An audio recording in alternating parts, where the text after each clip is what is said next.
답이 없었습니다. 봄이 되면 어김없이 쌀독이 바닥났죠. 풀뿌리를 캐서 먹었습니다. 그게 불과 70년 전 대한민국이었으니까요. 그런데 지금 인공지능을 돌리려면 반드시 한국이 필요합니다. 배를 만들려면 오직 한국이 필요하죠. 원전을 지으려면 결국 한국의 기술이어야 합니다. 전기차 배터리를 넣으려면 어김없이 한국이 정한 규격을 따라야 하거든요. 미국은 군사력으로 올라갔습니다. 중국은 자원으로 밀어붙였죠. 한국은 달랐습니다. 아무도 모르는 사이에 올라가시니까요.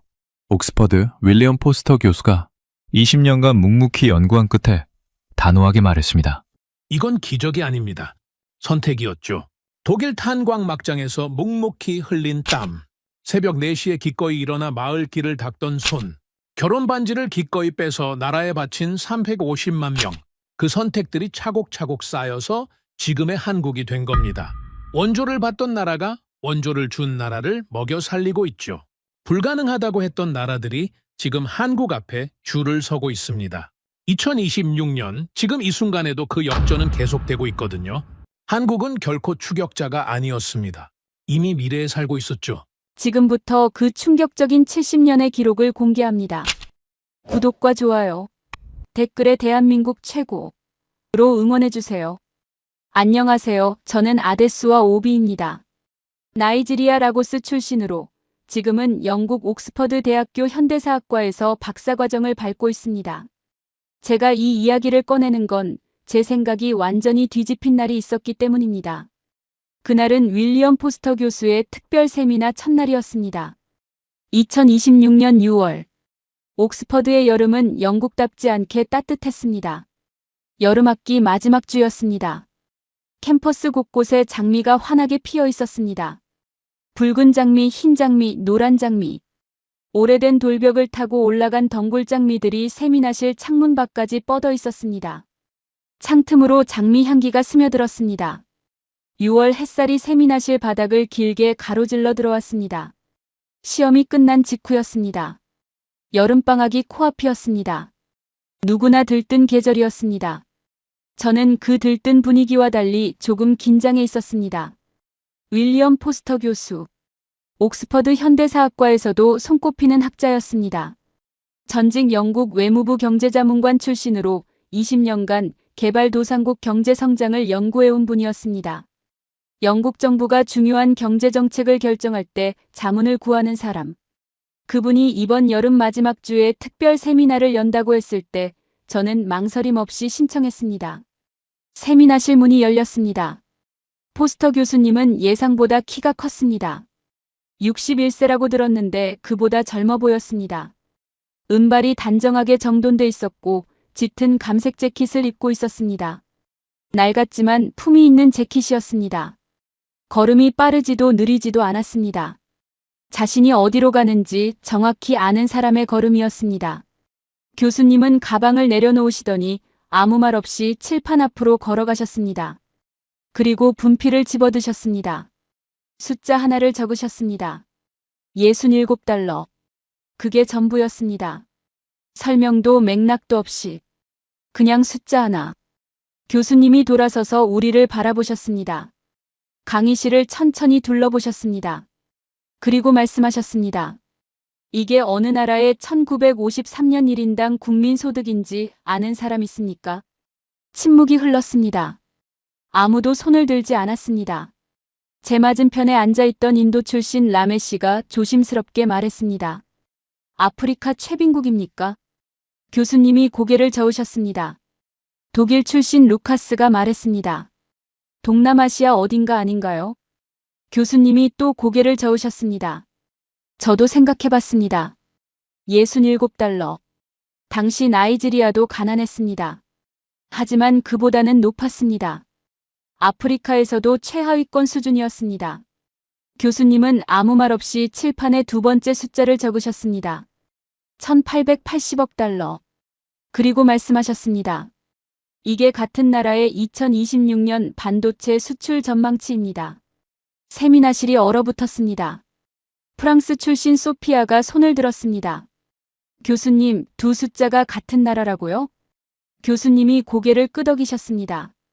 그리고 칠판에 이름을 쓰셨습니다. 대한민국. 저는 그 순간 솔직히 당황했습니다. 한국이요? K-팝의 나라. 삼성 스마트폰의 나라. 물론 알고 있습니다.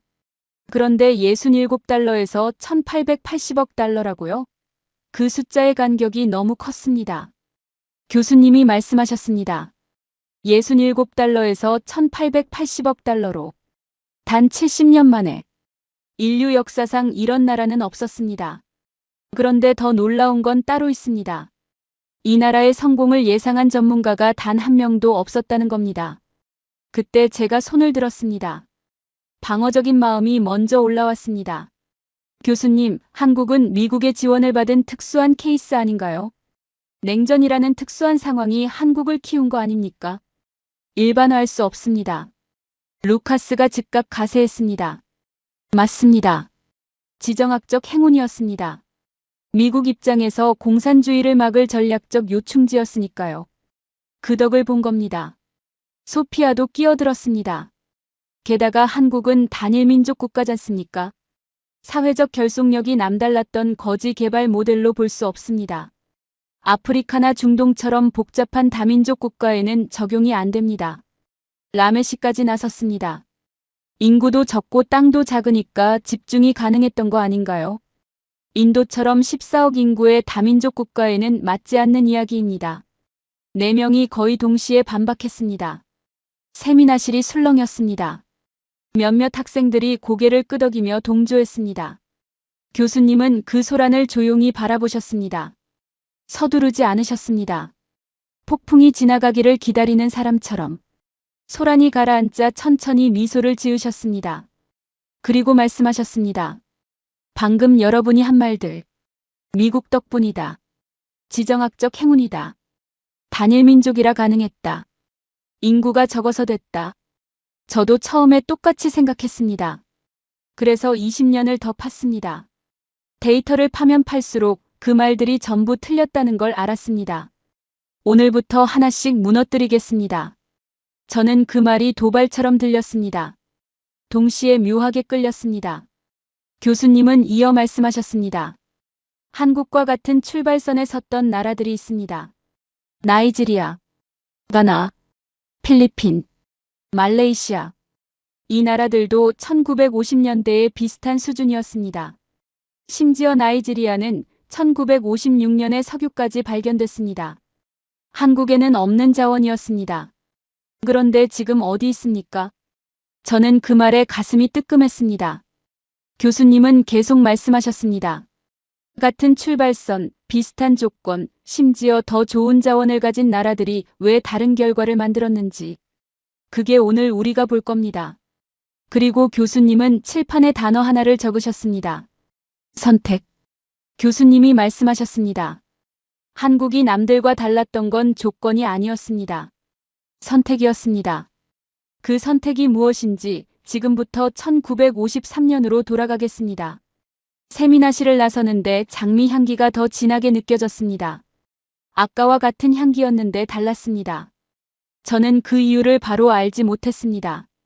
나이지리아 라고스의 뜨거운 태양이 떠올랐습니다. 석유가 넘치는 땅. 젊은이들이 넘치는 나라. 그런데 왜? 그 질문이 처음으로 불편하게 느껴졌습니다. 그날 밤 저는 1953년 각국의 1인당 국민소득을 찾아봤습니다. 나이지리아는 한국보다 높았습니다. 그 숫자를 보는 순간 잠이 달아났습니다. 두 번째 세미나였습니다. 옥스퍼드의 6월 오후였습니다. 전날보다 햇살이 더 강했습니다. 세미나실 창문으로 들어오는 빛이 테이블 위에 길고 밝은 선을 만들었습니다. 창밖 덩굴 장미들이 바람에 흔들렸습니다. 꽃잎 몇 개가 떨어져 창문에 붙었다가 미끄러졌습니다. 저는 일찍 도착했습니다. 어젯밤 잠을 제대로 못 잤습니다. 1953년 각국 소득 데이터를 찾다가 새벽이 됐습니다. 나이지리아가 한국보다 높았다는 숫자가 머릿속을 떠나지 않았습니다. 포스터 교수님이 들어오셨습니다. 오늘은 가방 대신 낡은 서류 봉투 하나를 들고 오셨습니다. 자리에 앉지 않으셨습니다. 칠판 앞에 서서 우리를 천천히 둘러보셨습니다. 그리고 말씀하셨습니다. 1960년대 한국. 전쟁이 끝나고 10년이 지났습니다. 그런데 여전히 가난했습니다. 문제가 하나 있었습니다. 외화가 없었습니다. 교수님은 잠시 멈추셨습니다. 외화란 달러 같은 외국 돈을 말합니다. 이게 없으면 해외에서 아무것도 살 수 없습니다. 기계도 기술도 원자재도. 나라를 키우려면 돈이 필요한데 그 돈이 없었습니다. 한국 정부는 선택을 해야 했습니다. 라메 씨가 손을 들었습니다. 교수님, 외국에서 빌리면 되지 않습니까? 당시 미국이 지원하고 있었지 않습니까? 교수님이 고개를 끄덕이셨습니다. 원조가 있었습니다. 하지만 원조는 영원하지 않습니다. 언제든 끊길 수 있습니다. 한국은 스스로 벌어야 했습니다. 그런데 팔 것이 없었습니다. 자원도 없었습니다. 기술도 없었습니다. 브랜드도 없었습니다. 한국에게 남은 건 단 하나였습니다. 교수님은 잠시 우리를 바라보셨습니다. 사람이었습니다. 그리고 교수님은 서류 봉투를 여셨습니다. 낡은 흑백 사진 한 장을 꺼내 칠판에 붙이셨습니다. 젊은 남자들이 줄을 서서 무언가에 서명하는 장면이었습니다. 얼굴들이 비장했습니다. 교수님이 말씀하셨습니다. 1963년입니다.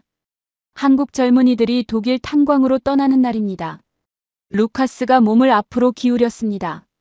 교수님이 설명을 이어가셨습니다. 당시 서독은 탄광 노동자가 부족했습니다. 한국 정부가 협상했습니다. 우리 젊은이들을 보낼 테니 일자리를 달라고. 계약 기간 3년이었습니다.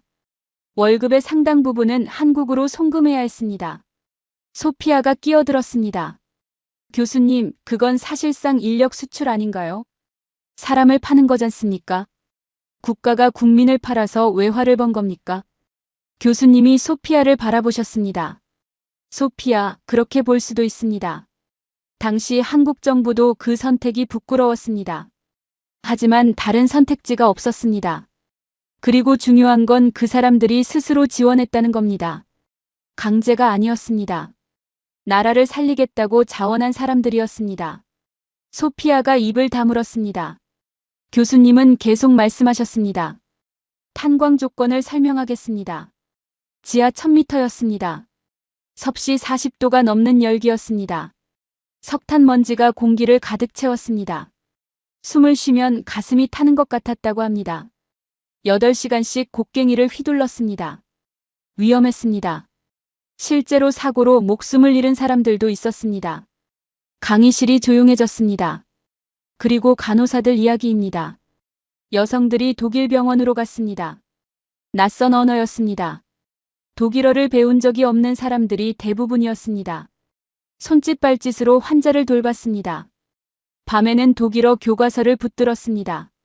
낮에는 병동에서 뛰었습니다. 고향이 그리워 밤새 울다가 새벽에 다시 유니폼을 입었습니다. 아데수아인 저는 그 장면을 상상했습니다. 낯선 나라, 낯선 언어, 낯선 냄새가 나는 병원 복도. 고향 라고스의 뜨거운 공기가 그리웠을 겁니다. 루카스가 조심스럽게 손을 들었습니다.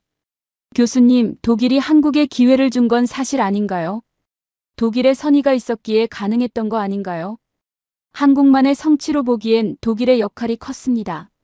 교수님이 루카스를 바라보셨습니다. 루카스, 독일이 기회를 준 건 맞습니다. 그런데 같은 시기 독일에 간 나라가 한국만이 아니었습니다. 터키도 갔습니다. 그리스도 갔습니다. 모로코도 갔습니다. 그 돈을 어디에 쓰느냐는 각 나라가 결정했습니다.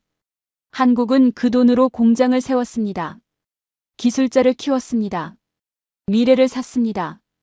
독일이 준 기회를 산업으로 바꾼 건 한국 스스로였습니다. 루카스가 고개를 끄덕였습니다.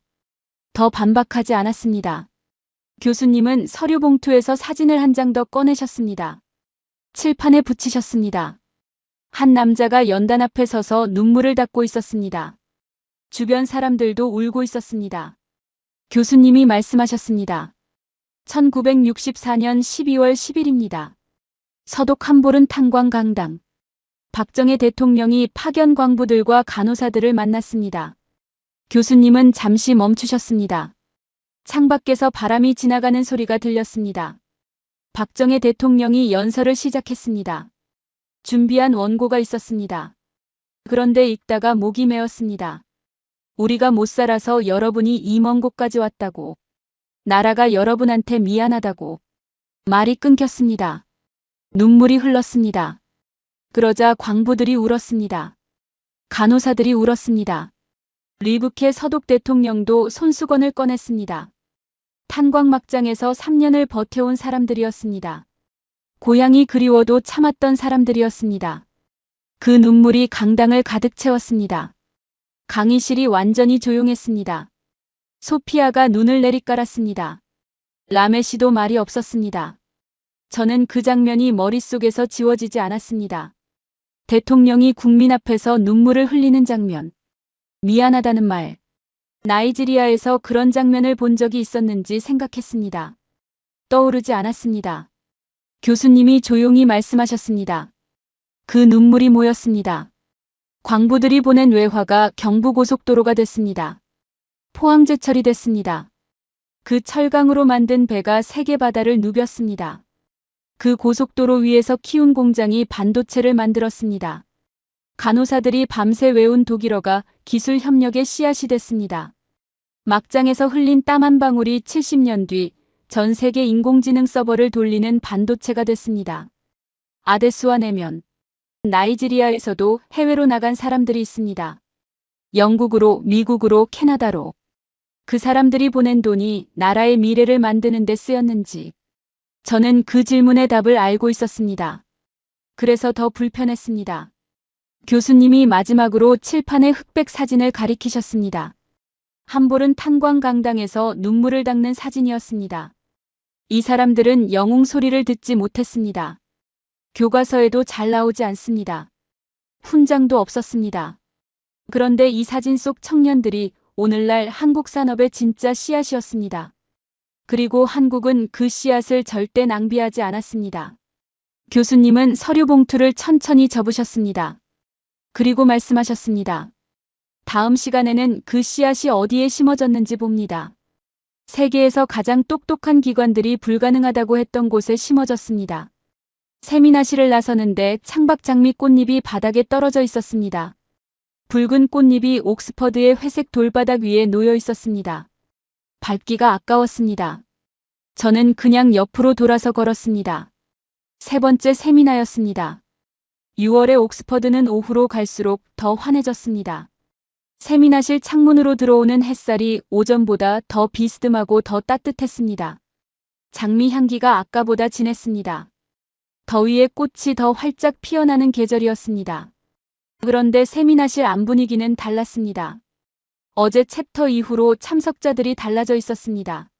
루카스는 평소보다 일찍 도착해서 노트를 펼치고 있었습니다. 소피아는 창밖을 바라보다가 교수님이 들어오시자 재빨리 시선을 돌렸습니다. 라메시는 손에 인도 경제사 책을 들고 있었습니다. 무언가를 준비해 온 것 같았습니다. 저도 밤새 생각했습니다. 독일 광부들의 이야기가 머릿속을 떠나지 않았습니다. 포스터 교수님이 들어오셨습니다. 오늘은 가방도 서류 봉투도 없었습니다. 빈손이었습니다. 그게 오히려 더 무거워 보였습니다. 칠판 앞에 서서 말씀하셨습니다. 1970년대. 한국이 결정을 내립니다. 이제 조립만 하는 나라에서 벗어나겠다고. 직접 만들겠다고. 3가지 프로젝트를 동시에 밀어붙입니다. 교수님은 칠판에 차례로 적으셨습니다. 포항제철, 경부고속도로, 삼성 반도체. 그리고 말씀하셨습니다. 이 3가지의 공통점이 무엇인지 아십니까? 아무도 대답하지 않았습니다. 교수님이 말씀하셨습니다. 세계가 전부 반대했습니다. 포항제철 이야기부터 시작하겠습니다. 1968년 한국 정부가 철강 공장을 짓겠다고 세계은행에 차관을 신청했습니다. 세계은행의 답변이 어땠는지 아십니까? 거절이었습니다. 이유가 3가지였습니다. 첫째, 기술이 없다. 둘째, 자본이 없다. 셋째, 인력이 없다. 결론은 불가능하다였습니다. 라메시가 손을 들었습니다. 교수님, 세계은행의 판단이 당시로서는 합리적인 거 아닌가요? 객관적인 데이터를 보면 한국이 철강을 만들 조건이 안 됐던 거잖습니까? 오히려 세계은행이 옳았던 것 아닌가요? 무모한 도전을 막으려 한 거잖습니까? 교수님이 고개를 끄덕이셨습니다. 라메 씨 맞습니다. 데이터상으로는 완벽하게 합리적인 판단이었습니다. 그런데 세계은행이 측정한 것들이 있고 측정하지 못한 것들이 있었습니다. 기술, 자본, 인력. 이건 측정했습니다. 그런데 측정하지 못한 게 있었습니다. 교수님은 잠시 멈추셨습니다. 간절함입니다. 36년간 나라를 빼앗겨 본 사람들의 간절함. 다시는 그렇게 당하지 않겠다는 집착. 이건 데이터에 나오지 않습니다. 세계은행의 스프레드시트에 간절함을 넣는 칸이 없었습니다. 그래서 틀렸습니다. 소피아가 끼어들었습니다. 교수님, 그래도 간절함만으로 철강 공장을 지을 수는 없지 않습니까? 실제로 기술과 자본이 없었던 건 사실이지 않습니까? 교수님이 소피아를 바라보셨습니다. 소피아, 맞습니다. 간절함만으로는 안 됩니다. 그런데 간절함이 있으면 없는 것을 만들어냅니다. 교수님은 잠시 생각하시더니 말씀하셨습니다. 불이 난 집에 갇힌 어머니가 있습니다. 아이가 안에 있습니다. 그 어머니는 자신의 힘으로 들 수 없는 문을 뜯어냅니다. 평소 체력으로는 불가능한 일입니다. 그런데 합니다. 세계은행은 그 어머니의 체력을 쟀습니다. 간절함을 재지 않았습니다. 강의실이 조용해졌습니다. 교수님이 계속 말씀하셨습니다. 한국은 세계은행 없이 지었습니다. 일본 청구권 자금을 썼습니다. 일제강점기 피해 배상금으로 받은 돈이었습니다. 빼앗긴 것으로 미래를 산 겁니다. 결과가 어땠는지 아십니까? 포항제철은 지금 포스코가 됐습니다. 세계에서 가장 경쟁력 있는 철강 기업 중 하나입니다. 세계은행이 불가능하다고 했던 그 공장이 지금 세계 최고 품질의 철강을 만들고 있습니다. 소피아가 다시 반박했습니다. 교수님, 그래도 결과론적 해석 아닌가요? 운이 따랐던 거 아닌가요? 1970년대 세계 경제가 성장하던 시기였으니까 철강 수요가 폭발했던 거잖습니까? 타이밍이 좋았던 겁니다. 교수님이 소피아를 바라보셨습니다. 소피아, 타이밍이 좋았던 건 맞습니다. 그런데 같은 타이밍에 같은 시도를 한 나라들이 있었습니다. 브라질도 있었습니다. 인도도 있었습니다. 그 나라들도 같은 세계 경제 성장기였습니다. 같은 비가 내렸습니다. 그런데 어떤 밭에서는 수확이 나왔고 어떤 밭에서는 나오지 않았습니다. 비가 문제입니까? 밭이 문제입니까? 소피아가 입을 다물었습니다. 교수님은 두 번째 이야기로 넘어가셨습니다. 경부고속도로입니다. 1968년 착공. 서울에서 부산까지 428km. 한국 정부가 이걸 짓겠다고 했을 때 세계은행이 또 반대했습니다. 이유가 명확했습니다. 한국 수준의 고속도로는 사치다. 지금 당장 먹고 사는 문제를 해결하는 게 먼저다. 루카스가 말했습니다. 교수님, 솔직히 말씀드리면 그 판단도 틀리지 않은 것 같습니다. 굶는 사람이 있는데 고속도로가 우선입니까? 교수님이 루카스를 바라보셨습니다. 루카스, 그 논리가 맞는 것 같습니다. 그런데 그 논리대로라면 세상의 모든 가난한 나라는 영원히 가난해야 합니다. 지금 당장 필요한 것만 하면 다음이 없습니다. 씨앗을 심으려면 오늘 먹을 쌀을 아껴야 합니다. 굶으면서 씨앗을 심는 선택. 한국이 한 겁니다. 루카스가 고개를 끄덕였습니다. 더 반박하지 않았습니다. 교수님은 결과를 말씀하셨습니다. 착공 1968년, 완공 1970년, 2년 3개월 만이었습니다. 세계가 불가능하다고 했던 428km를 2년 만에 뚫었습니다. 그 고속도로가 한국 산업화의 대동맥이 됐습니다. 공장들이 고속도로를 따라 들어섰습니다. 수출품들이 그 도로를 달려 항구로 갔습니다. 저는 그 이야기를 들으면서 나이지리아가 떠올랐습니다. 나이지리아도 도로 문제가 심각합니다. 라고스에서 아부자까지 6시간이 걸립니다. 고속도로라고 부르기 민망한 도로입니다. 석유가 넘치는 나라인데 왜 도로가 없는지 어릴 때부터 궁금했습니다. 지금 그 답이 조금씩 보이기 시작했습니다. 교수님은 세 번째 이야기를 꺼내셨습니다.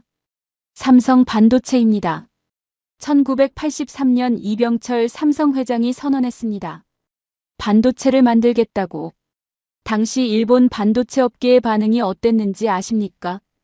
교수님은 잠시 멈추셨습니다. 그리고 말씀하셨습니다. 비웃었습니다. 한 일본 전문가가 이렇게 말했습니다. 자본도 없고 기술도 없는 나라가 세계에서 가장 복잡한 산업에 뛰어든다는 건 자살행위다. 10년 안에 망할 것이다. 라메 씨가 끼어들었습니다. 교수님, 당시 기준으로는 그 말이 맞지 않나요? 반도체는 진입장벽이 엄청난 산업이지 않습니까? 막대한 자본과 기술이 필요한데 한국이 어떻게 뛰어들 수 있었습니까? 무모한 도전이 항상 성공하는 건 아니지 않습니까? 실패했으면 어떻게 됐겠습니까? 교수님이 라메 씨를 바라보셨습니다. 라메 씨, 좋은 질문입니다. 실패했다면 엄청난 손실이 됐을 겁니다. 무모한 도전이었습니다. 그런데 한 가지 물어보겠습니다. 도전하지 않으면 어떻게 됩니까? 교수님은 잠시 멈추셨습니다. 조립공장으로 남습니다. 영원히. 설계는 미국이 하고 생산은 한국이 합니다. 부가가치의 80%는 영원히 미국으로 갑니다. 도전에는 실패의 위험이 있습니다. 도전하지 않으면 실패가 없습니다. 대신 성공도 없습니다. 영원히 의뢰자리입니다. 한국은 그 의뢰자리를 거부했습니다. 라메 씨가 노트에 뭔가를 받아 적었습니다. 교수님이 계속 말씀하셨습니다. 10년 안에 망할 것이라고 했던 삼성전자. 지금 세계 최대 반도체 기업 중 하나입니다. 그 전문가가 몸담았던 일본 반도체 기업들이 하나둘 무너졌습니다. 히타치, 후지스, NEC의 반도체 사업이 합쳐졌다가 2012년 파산했습니다. 비웃은 쪽이 무너지고 비웃음을 당한 쪽이 올라선 겁니다. 강의실이 한동안 조용했습니다. 소피아가 조심스럽게 말했습니다. 교수님, 그러면 세 가지 프로젝트 전부 세 개가 반대했는데 전부 성공한 건가요? 실패한 프로젝트는 없었습니까? 성공한 것만 골라서 말씀하시는 거 아닌가요? 교수님이 고개를 끄덕이셨습니다. 소피아, 좋은 지적입니다. 실패도 있었습니다. 중간에 쓰러진 기업들도 많았습니다. 그리고 교수님은 잠시 멈추셨다가 말씀하셨습니다. 그런데 한국이 다른 나라와 달랐던 점이 있습니다. 쓰러져도 다시 일어섰습니다. 그리고 전략산업은 절대 포기하지 않았습니다. 소피아, 프랑스 와인 알죠? 소피아가 고개를 끄덕였습니다. 좋은 와인은 척박한 땅에서 나옵니다. 포도나무가 물을 찾아 뿌리를 깊이 내리기 때문입니다. 좋은 땅에서는 뿌리를 얕게 내립니다. 쉽게 물을 얻으니까요. 얕은 뿌리는 폭풍에 쓰러집니다. 깊은 뿌리는 버팁니다. 한국은 척박한 땅이었습니다. 그래서 뿌리가 깊었습니다.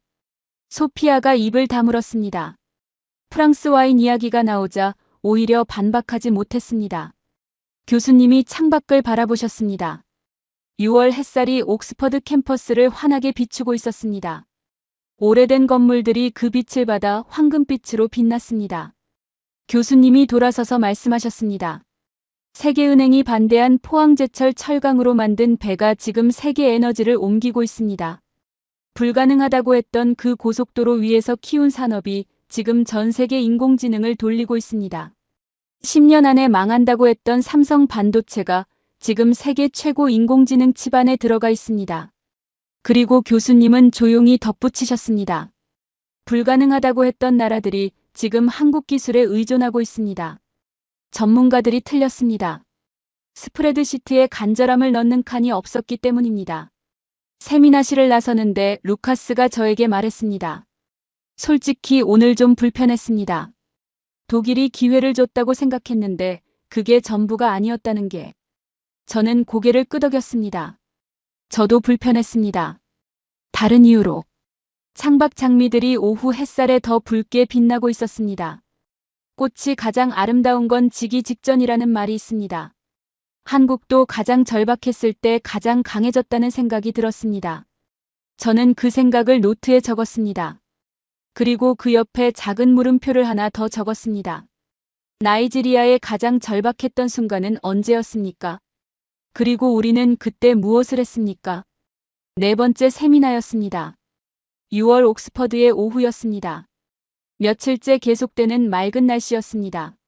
세미나실 창문으로 들어오는 햇살이 오늘은 유독 따뜻했습니다. 바깥에서 학생들이 잔디밭에 앉아 웃는 소리가 간간히 들려왔습니다. 여름방학을 며칠 앞둔 캠퍼스 특유의 느슨하고 들뜬 공기였습니다. 세미나실 안은 달랐습니다. 참석자들의 표정이 날이 갈수록 진지해지고 있었습니다. 루카스는 독일 경제사 책을 펼쳐놓고 뭔가를 비교하고 있었습니다. 소피아는 어젯밤에 조사해온 듯 빽빽하게 메모된 노트를 앞에 놓고 있었습니다. 라메시는 일찍 도착해서 창밖을 바라보고 있었습니다. 무언가를 생각하는 눈빛이었습니다. 저는 어젯밤 나이지리아 1970년대 경제정책 자료를 찾았습니다. 읽을수록 마음이 무거워졌습니다. 석유붐이 왔을 때 산업 다변화를 포기했던 그 순간들이 기록돼 있었습니다. 포스터 교수님이 들어오셨습니다. 오늘은 평소보다 조금 일찍 오셨습니다. 자리에 앉으시더니 참석자들을 천천히 둘러보셨습니다. 그리고 말씀하셨습니다. 오늘은 질문으로 시작하겠습니다. 한국이 산업화를 밀어붙일 수 있었던 힘이 어디서 나왔을까요? 돈도 없고 기술도 없고 자원도 없는 나라가 어떻게 세계은행도 반대한 프로젝트들을 해낼 수 있었을까요? 루카스가 먼저 말했습니다. 강력한 정부주도 정책 아닌가요? 박정희 정부가 강하게 밀어붙인 거잖습니까? 국민들은 그냥 따라간 거 아닌가요? 교수님이 고개를 끄덕이셨습니다. 정부 역할이 컸습니다. 맞습니다. 그런데 정부가 아무리 강해도 국민이 따라오지 않으면 아무것도 안 됩니다. 오늘은 그 국민 이야기를 하겠습니다. 교수님은 잠시 멈추셨다가 말씀하셨습니다. 1970년 한국 농촌 새벽 4시 닭이 울기도 전이었습니다. 그런데 마을이 움직였습니다. 강의실이 조용해졌습니다. 바깥에서 들리던 학생들 웃음소리도 잠시 멈춘 것 같았습니다. 교수님이 계속 말씀하셨습니다. 새마을 운동입니다. 박정희 정부가 시작했습니다. 방법은 단순했습니다. 정부가 시멘트와 철근을 각 마을에 나눠줬습니다. 그리고 말했습니다. 나머지는 여러분이 알아서 하십시오. 설계도가 없었습니다. 전문가도 없었습니다. 마을 사람들이 직접 머리를 맞댔습니다. 무엇을 고칠지, 어떻게 고칠지, 누가 무엇을 맡을지. 초가 지붕을 걷어냈습니다. 슬레이트 지붕을 올렸습니다. 좁은 흙길을 넓혔습니다. 마을 공동 우물을 팠습니다. 마을 창고를 지었습니다. 새벽 4시에 시작해서 해가 질 때까지 일했습니다. 품삯 없이. 소피아가 즉각 손을 들었습니다. 표정이 단호했습니다. 교수님, 새마을 운동은 권위주의 정부의 강제 동원이었습니다. 국민들이 진정으로 자발적으로 한 게 아니지 않습니까? 박정희는 독재자였습니다. 그 독재자가 시킨 일을 국민들이 따른 것뿐입니다. 그걸 성공 모델로 추켜 세우는 건 역사를 미화하는 겁니다. 유럽에서는 이런 방식을 민주주의 원칙에 반한다고 봅니다. 강의실이 긴장됐습니다. 소피아가 처음으로 강하게 나왔습니다. 교수님이 소피아를 바라보셨습니다. 잠시 침묵이 흘렀습니다. 그리고 말씀하셨습니다. 소피아, 그 비판이 정당합니다. 박정희 정권의 권위주의적 측면은 역사적 사실입니다. 부정하지 않겠습니다. 그런데 소피아에게 한 가지 물어보겠습니다. 프랑스 제후공화국을 만든 드골, 어떤 사람이었습니까? 소피아가 멈칫했습니다. 드골은 강력한 대통령제를 만들었습니다. 의회를 약화시켰습니다. 반대파를 억눌렀습니다. 유럽에서는 지금도 논란이 있는 인물입니다. 그런데 드골이 만든 프랑스가 지금도 강국입니다. 방식의 완벽함과 결과의 실질성은 별개입니다. 역사를 한 가지 잣대로만 재면 놓치는 게 있습니다. 소피아가 입술을 굳혔습니다. 반박하려다가 멈췄습니다. 교수님이 계속 말씀하셨습니다. 그리고 더 중요한 게 있습니다. 새마을 운동 초기엔 강제성이 있었습니다. 하지만 시간이 지나면서 달라졌습니다. 이걸 보십시오. 교수님이 칠판에 숫자를 적으셨습니다. 1970년. 참여마을 33,267개. 1972년. 참여마을 34,665개. 강제였다면 시간이 지날수록 참여가 줄어야 합니다. 그런데 늘었습니다. 왜일까요? 직접 해봤더니 됐기 때문입니다. 내 손으로 지붕을 고쳤더니 비가 새지 않았습니다. 내 발로 길을 넓혔더니 트럭이 들어왔습니다. 그 경험이 자발성을 만들었습니다. 라메씨가 손을 들었습니다. 교수님, 그런데 인도도 독립 이후 농촌 개발 운동이 있었습니다. 간디의 마을자치 운동도 있었고 이후에도 여러 정부 주도 농촌 개발 프로그램들이 있었습니다. 왜 인도는 그런 집단적 자신감을 만들지 못했습니까? 인도가 민주주의를 더 철저하게 지켰기 때문입니까? 그게 오히려 약점이 된 겁니까? 교수님이 라메씨를 바라보셨습니다. 날카로운 질문입니다. 그리고 불편한 질문이기도 합니다. 교수님은 잠시 창밖을 바라보셨습니다. 그리고 말씀하셨습니다. 라메씨, 민주주의가 약점이 아닙니다. 그런데 민주주의에는 함정이 있습니다. 모든 사람이 동의해야 움직인다는 함정입니다. 14억이 동의해야 한다면 아무것도 못합니다. 한국은 작았습니다. 5천만이었습니다. 그리고 한 방향으로 집중할 수 있는 구조가 있었습니다. 좋은 구조인지 나쁜 구조인지의 판단은 여러분에게 맡기겠습니다. 결과는 여러분이 봤습니다. 라메씨가 노트를 내려다봤습니다. 그리고 조용히 말했습니다. 교수님, 솔직히 지금 인도가 부끄럽습니다. 교수님이 라메씨를 바라보셨습니다. 라메씨, 부끄러움은 출발점입니다. 비교는 자학이 아닙니다. 배움입니다. 교수님은 이어서 말씀하셨습니다. 지금 아프리카, 동남아, 중앙아시아 50개국 이상이 한국의 새마을 운동을 배우러 옵니다. 에티오피아, 르완다, 우간다, 캄보디아, 미얀마, 카자흐스탄. 유엔이 공식 개발 모델로 채택했습니다. 저는 그 나라들의 목록에서 나이지리아를 찾았습니다. 없었습니다. 교수님이 말씀하셨습니다.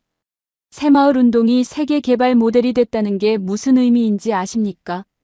한국이 배우러 가는 나라에서 가르치러 오는 나라가 됐다는 겁니다.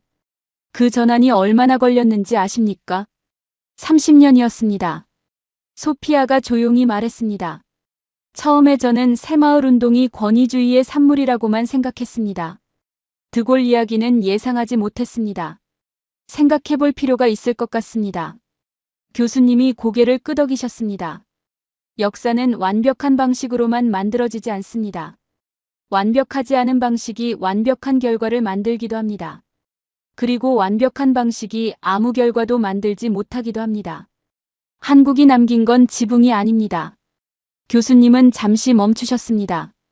우리가 하면 된다는 믿음이었습니다. 새벽 4시에 일어나 품삯도 없이 길을 닦은 사람들이 10년 뒤 공장으로 갔습니다. 거기서도 똑같이 생각했습니다. 더 빨리 만들 수 있다.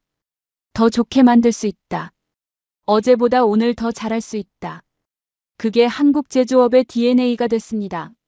새벽 4시의 기억이 반도체 공장으로 걸어 들어간 겁니다. 저는 그 말을 들으며 나이지리아를 생각했습니다. 우리 국민들에게는 어떤 믿음이 있을까? 우리가 하면 된다는 경험이 있을까? 스스로 만들어냈다는 기억이 있을까? 솔직히 잘 모르겠습니다. 그게 더 불편했습니다. 교수님이 마지막으로 말씀하셨습니다. 새벽 4시에 일어나 지붕을 고친 사람들이 있었습니다. 이름도 없고 기록도 없는 사람들입니다. 그런데 그 새벽이 쌓여서 지금의 한국이 됐습니다. 그리고 그 한국은 곧 가장 힘든 시험을 맞게 됩니다. 36년간 빼앗겼던 나라와 마주해야 하는 시험이었습니다. 세미나실을 나서는데 바깥 잔디밭에서 놀던 학생들이 자리를 정리하고 있었습니다. 해가 기울고 있었습니다. 장미 향기는 여전했습니다. 그런데 그 향기가 아까와 다르게 느껴졌습니다. 무겁고 깊었습니다. 루카스가 저에게 말했습니다. 새벽 4시에 일어나서 품삯도 없이 일했다는 게 믿기지 않습니다. 그런데 드골 이야기는 생각지도 못했습니다. 소피아 얼굴이 볼만했어요. 저는 작게 웃었습니다. 그러면서 나이지리아에서 그런 새벽이 있었는지 생각했습니다. 떠오르지 않았습니다. 그 빈자리가 오늘따라 크게 느껴졌습니다. 5번째 세미나였습니다. 6월 옥스퍼드. 오늘은 아침부터 구름이 조금 끼어 있었습니다. 며칠째 계속되던 강한 햇살이 잠시 숨을 고르는 날이었습니다. 세미나실 창문으로 들어오는 빛이 어제보다 부드러웠습니다. 장미들은 여전히 피어 있었지만 꽃잎 끝이 조금씩 갈색으로 물들기 시작했습니다. 가장 화사했던 것들이 지기 시작하는 시간이었습니다. 저는 오늘 일찍 도착했습니다. 지난밤 잠을 설쳤습니다. 새마을 운동 이야기가 머릿속을 맴돌았습니다. 새벽 4시에 일어나 품삯도 없이 마을길을 닦은 사람들. 그 이야기가 자꾸 나이지리아와 겹쳤습니다. 석유가 넘치는 나라. 그런데 왜 사람들이 스스로 만드는 경험을 갖지 못했을까? 답은 없었습니다. 잠이 오지 않았습니다. 라메시도 일찍 와 있었습니다. 어제보다 표정이 무거웠습니다. 소피아는 창가 자리에 앉아 바깥을 바라보고 있었습니다. 루카스는 노트에 뭔가를 적고 있었습니다. 포스터 교수님이 들어오셨습니다. 오늘은 평소와 달리 칠판 앞으로 바로 가지 않으셨습니다. 잠시 창밖을 바라보셨습니다. 구름 사이로 햇살이 비치는 옥스퍼드 캠퍼스를 한동안 바라보셨습니다. 그리고 천천히 돌아서셨습니다.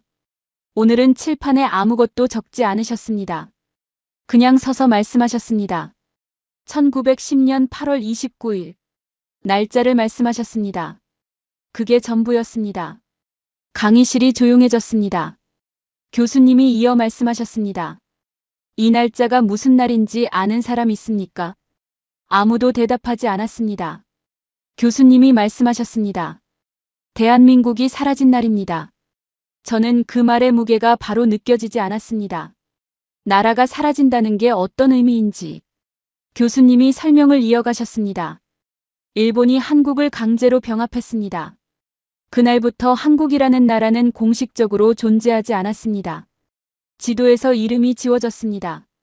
일본 땅이 됐습니다. 36년간 이어졌습니다. 이름을 빼앗겼습니다. 한국 사람들은 일본식 이름을 써야 했습니다. 언어를 빼앗겼습니다. 학교에서 한국어를 가르치지 못했습니다. 쌀을 빼앗겼습니다. 한국에서 수확한 쌀이 일본으로 실려갔습니다. 한국 사람들이 굶는 동안 쌀배가 항구를 떠났습니다. 젊은이들을 빼앗겼습니다. 탄광으로 전쟁터로 끌려갔습니다. 역사를 빼앗겼습니다. 소피아가 조용히 물었습니다. 교수님, 프랑스도 독일에 4년간 점령됐습니다. 그것도 끔찍했습니다. 36년은 어떤 느낌이었을까요?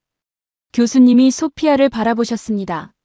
소피아, 4년과 36년의 차이가 있습니다. 4년은 내가 기억합니다. 해방되면 원래대로 돌아갈 수 있습니다. 36년은 다릅니다. 그 사이에 태어난 아이들은 한국이 독립국가였다는 것 자체를 모릅니다. 일본어가 모국어가 된 세대가 생겨납니다. 그 36년이 한국 사람들의 뼈에 새겨졌습니다. 나라를 빼앗기면 어떻게 되는지. 루카스가 끼어들었습니다. 교수님, 그렇다면 해방 이후 일본이 한국 산업화를 도왔습니까? 배상이나 기술 이전을 통해서요. 교수님이 루카스를 바라보셨습니다. 그리고 천천히 말씀하셨습니다. 루카스, 정반대였습니다. 1945년 해방 당일 일본은 한국의 공장들에서 핵심 기계와 설계도를 가져갔습니다. 기술자들을 데려갔습니다. 빈 껍데기만 남겼습니다. 그리고 생각했습니다. 우리 없이는 아무것도 못할 것이라고. 그 이후에도 일본은 한국에게 기술을 가르쳐주지 않았습니다. 부품을 팔되 만드는 법은 알려주지 않았습니다. 핵심 소재를 팔되 제조 공법은 숨겼습니다. 한국을 영원한 하청국으로 묶어두려 했습니다. 강의실이 조용해졌습니다. 교수님은 구체적인 이야기를 꺼내셨습니다. 포스코입니다. 1960년대 한국이 철강 공장을 짓겠다고 일본의 기술 이전을 요청했습니다. 일본의 답변이 무엇이었는지 아십니까? 거절이었습니다. 경쟁자를 키울 이유가 없다는 거였습니다. 한국은 독학으로 배웠습니다. 일본 기술자들을 개인적으로 접촉했습니다. 해외 문헌을 모두 구해 읽었습니다. 실패를 반복하며 직접 깨쳤습니다. 지금 포스코는 어디 있습니까? 세계에서 가장 경쟁력 있는 철강 기업 중 하나입니다. 그리고 지금은 일본 철강 기업들이 포스코의 기술을 참고합니다. 라메 씨가 손을 들었습니다. 목소리가 평소보다 낮았습니다. 교수님, 인도도 영국에 200년간 지배당했습니다. 한국보다 훨씬 길었습니다. 착취당한 것도 더 심했습니다. 그런데 왜 인도는 이런 역전을 만들지 못했습니까? 교수님이 라메 씨를 바라보셨습니다. 강의실이 완전히 조용해졌습니다. 그 질문을 모두가 기다리고 있었다는 것을 그 순간 알았습니다. 교수님이 말씀하셨습니다. 라메 씨, 한 가지 물어보겠습니다. 영국이 인도에서 떠날 때 무엇을 가져갔습니까? 라메 씨가 생각하더니 말했습니다. 자원, 부, 기술, 인프라. 교수님이 고개를 끄덕이셨습니다. 맞습니다. 그런데 일본이 한국에서 떠날 때도 똑같이 가져갔습니다. 그런데 다른 게 있었습니다. 일본은 한국 사람들에게 감정을 남겼습니다. 반드시 되찾겠다는 감정. 절대 다시 이런 꼴을 당하지 않겠다는 감정. 그 감정이 기술 개발의 연료가 됐습니다. 인도는 어땠습니까? 영국에 대한 감정이 정치 독립으로 향했습니다. 기술 자립으로 가지 않았습니다. 독립은 했는데 기술은 여전히 밖에 있었습니다. 라메 씨가 입술을 꽉 깨물었습니다. 교수님이 계속 말씀하셨습니다. 조선업 이야기를 하겠습니다. 1970년대 세계 조선업은 일본이 지배했습니다. 영국이 그 전 세기를 지배했고 일본에 넘겨줬습니다. 한국이 조선소를 짓겠다고 나섰을 때 아무도 진지하게 보지 않았습니다. 현대조선소 1972년 울산 바닷가 허허벌판이었습니다. 배를 만들 공장을 짓는 동시에 첫 번째 배를 설계했습니다. 공장이 완공되기 전에 배 주문을 먼저 받았습니다. 소피아가 놀라서 말했습니다. 공장도 없는데 주문을 먼저 받았다고요? 교수님이 고개를 끄덕이셨습니다. 영국 선주들이 그 무모함에 놀랐습니다. 그런데 납기를 지켰습니다. 품질이 좋았습니다. 주문이 늘었습니다. 지금 세계 조선업 순위를 아십니까? 한국이 1위입니다. 영국 조선업은 사라졌습니다. 한때 세계를 지배했던 영국 조선업이 일본은 3위로 밀려났습니다. 소피아가 조용해졌습니다. 영국 이야기가 나오자 표정이 굳었습니다. 교수님은 계속 말씀하셨습니다. 자동차입니다. 1975년 현대자동차가 첫 독자 개발 차량을 내놓았습니다. 폰이라는 이름이었습니다. 일본 자동차 업계의 반응이 어땠는지 아십니까? 비웃었습니다. 이게 자동차냐고. 그 폰이를 만든 회사가 지금 어디 있습니까? 현대자동차. 지금 세계 3위 자동차 그룹입니다. 토요타, 폭스바겐 다음입니다. 루카스가 조용히 말했습니다. 폭스바겐 다음이라고요. 교수님이 고개를 끄덕이셨습니다. 루카스, 폭스바겐이 한국 배터리 규격에 맞춰 차를 설계하고 있습니다. 그 배터리를 만드는 나라가 한국입니다.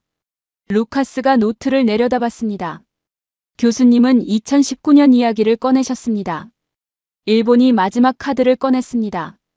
반도체 핵심 소재 수출을 막았습니다. 포토레지스트, 불화수소, 플루오린 폴리이미드. 이 세 가지 없이는 반도체를 만들 수 없었습니다. 한국의 90% 이상을 일본에서 수입하고 있었습니다. 공급을 끊으면 한국 반도체 공장이 멈춘다고 계산했습니다. 굴복할 것이라고 생각했습니다. 라메 씨가 물었습니다.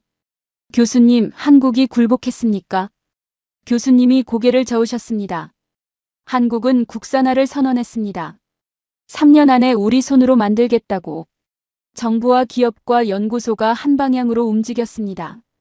3년이 지나자 핵심 소재의 상당 부분이 국산화됐습니다.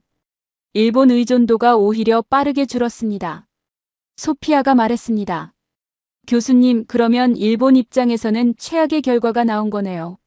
압박했더니 오히려 한국이 더 강해진 거잖습니까? 교수님이 소피아를 바라보셨습니다. 잠시 멈추셨다가 말씀하셨습니다. 소피아, 자물쇠로 문을 잠갔는데 그 사람이 벽을 뚫어버린 겁니다. 그리고 이제 자물쇠가 필요 없는 사람이 됐습니다. 일본은 한국을 30년 묶어두려 했습니다. 결과적으로 한국을 30년 앞당겼습니다. 역사상 가장 비싼 대가를 치른 압박이었습니다. 압박한 쪽이 치른 대가였습니다. 강의실이 조용해졌습니다. 라메 씨가 조용히 말했습니다. 교수님, 한국이 일본을 추월할 수 있었던 핵심이 무엇이라고 보십니까? 교수님이 라메 씨를 바라보셨습니다. 그리고 천천히 말씀하셨습니다. 절대 남의 기술에 의존하지 않겠다는 집착이었습니다. 36년간 빼앗겨본 나라의 집착입니다. 분노를 정치로만 쏟으면 싸움이 됩니다. 기술로 쏟으면 산업이 됩니다. 한국은 그 분노를 기술로 쏟았습니다. 라메 씨가 펜을 내려놓았습니다. 노트를 한동안 바라봤습니다. 저도 그 말이 오래 남았습니다. 나이지리아도 식민지였습니다. 영국에 100년 가까이 지배당했습니다. 한국에 36년보다 길었습니다. 그런데 그 분노가 어디로 갔을까? 정치로 갔습니다. 부족 갈등으로 갔습니다. 기술 개발로 가지 않았습니다. 그 차이가 이렇게 클 수 있는 것인지. 저는 그 질문을 노트에 적었습니다. 답은 적지 못했습니다. 교수님이 칠판에 처음으로 무언가를 적으셨습니다. 1910, 1945, 2026. 그리고 말씀하셨습니다. 나라를 빼앗긴 해. 되찾은 해. 그리고 지배했던 나라를 모든 면에서 추월한 해. 그 시간이 116년이었습니다. 짧지 않습니다. 그런데 인류 역사에서 이런 역전을 이뤄낸 나라는 많지 않습니다. 교수님은 잠시 그 숫자들을 바라보셨습니다. 그리고 돌아서지 않고 칠판을 보신 채로 말씀하셨습니다. 한국의 가장 극적인 순간은 일본과의 싸움이 아니었습니다. 그 싸움에서 올라온 나라가 스스로 무너질 뻔한 순간이 있었습니다. 1997년이었습니다. 그리고 그 순간에 한국 국민들이 한 일이 있었습니다. 경제학으로는 설명이 안 되는 일이었습니다. 세미나실을 나서는데 구름 사이로 햇살이 다시 비치기 시작했습니다. 갈색으로 물들던 장미 꽃잎들이 그 빛 아래서 다시 붉게 보였습니다. 루카스가 저에게 말했습니다. 36년이라는 숫자가 오늘 계속 머릿속을 떠나지 않았습니다. 그리고 자물쇠 이야기. 벽을 뚫는다는 게 인상적이었습니다. 소피아도 조용히 말했습니다. 4년 점령도 프랑스에게는 큰 상처였는데 36년은. 그리고 영국 조선업 이야기는 예상 못했습니다. 말을 끝맺지 못했습니다. 저는 혼자 걸으면서 생각했습니다. 나이지리아는 100년 가까이 영국 지배를 받았습니다. 한국의 36년보다 길었습니다. 그런데 지금 어디 있습니까? 그 분노가 기술이 됐습니까? 저는 그 질문에 답하지 못한 채 캠퍼스를 걸었습니다. 장미 향기가 오늘따라 무겁게 느껴졌습니다. 6번째 세미나였습니다. 6월 옥스퍼드. 오늘은 아침부터 흐렸습니다. 며칠간 계속되던 맑은 날씨가 드디어 무너지는 날이었습니다. 창문으로 들어오던 햇살이 없었습니다. 세미나실이 평소보다 어두웠습니다. 장미들은 여전히 피어 있었지만 빛이 없으니 색이 달랐습니다. 붉은 장미가 어두운 빨간색으로 보였습니다. 저는 오늘도 일찍 도착했습니다. 어젯밤 1997년 한국 외환위기 자료를 찾았습니다. 읽다가 멈췄습니다. 금모으기 운동 관련 기사가 나왔습니다. 350만 명이라는 숫자 앞에서 한동안 화면을 바라봤습니다. 그게 사실인지 여러 자료를 교차 확인했습니다. 사실이었습니다. 라메 씨도 일찍 와 있었습니다. 저를 보더니 말했습니다. 어젯밤에 금모으기 운동 찾아봤어요? 제가 고개를 끄덕였습니다. 라메 씨가 말했습니다. 저도요. 잠을 못 잤습니다. 포스터 교수님이 들어오셨습니다. 오늘은 평소와 다른 것이 하나 있었습니다. 자리에 앉으셨습니다. 서지 않으셨습니다. 그게 오히려 더 무거워 보였습니다. 그리고 말씀하셨습니다. 1997년 11월 21일. 날짜였습니다. 그게 전부였습니다. 강의실이 조용해졌습니다. 교수님이 말씀하셨습니다. 이 날짜가 무슨 날인지 아는 사람 있습니까? 소피아가 조심스럽게 말했습니다. 한국이 IMF에 구제금융을 요청한 날 아닌가요? 교수님이 고개를 끄덕이셨습니다. 맞습니다. 그날 한국 정부는 국제통화기금에 공식으로 구제금융을 신청했습니다. 사실상 나라가 빚을 갚지 못하겠다고 손을 든 날이었습니다. 교수님은 배경을 설명하셨습니다. 1997년 아시아 금융위기가 태국에서 시작됐습니다. 태국 화폐 가치가 폭락하면서 외국 자본이 아시아 전체에서 빠져나갔습니다. 한국도 직격탄을 맞았습니다. 외환 보유고가 바닥났습니다. 달러가 없으면 해외 빚을 갚을 수 없습니다. 기업들이 연쇄부도 직전이었습니다. 나라 전체가 흔들렸습니다. 루카스가 물었습니다. 교수님, IMF 구제금융 조건이 어떤 건가요? 경제 주권을 사실상 내놓는 거 아닌가요? 교수님이 답하셨습니다. 맞습니다. 기업 구조 조정, 금융 개혁, 노동시장 유연화. 쉽게 말하면 부실 기업을 정리하고 은행 체계를 뜯어고치고 해고를 더 쉽게 하라는 것이었습니다. 외부에서 경제 구조를 강제로 바꾸는 겁니다. 굴욕적이었습니다. 강대국들은 한국이 이번엔 무너질 것이라고 했습니다. 아시아 금융위기의 최대 피해국이 될 것이라고 했습니다. 한국 경제가 회복하려면 10년은 걸릴 것이라고 했습니다. 교수님은 잠시 멈추셨습니다. 그런데 그때 국민들이 나섰습니다. 강의실이 완전히 조용해졌습니다. 바깥에서도 아무 소리가 들리지 않았습니다. 교수님이 말씀하셨습니다. KBS 방송국이 1997년 12월 금 모으기 운동을 시작했습니다. 나라가 어렵다. 외화가 필요하다. 금을 가져와 달라고 방송했습니다. 강제가 아니었습니다.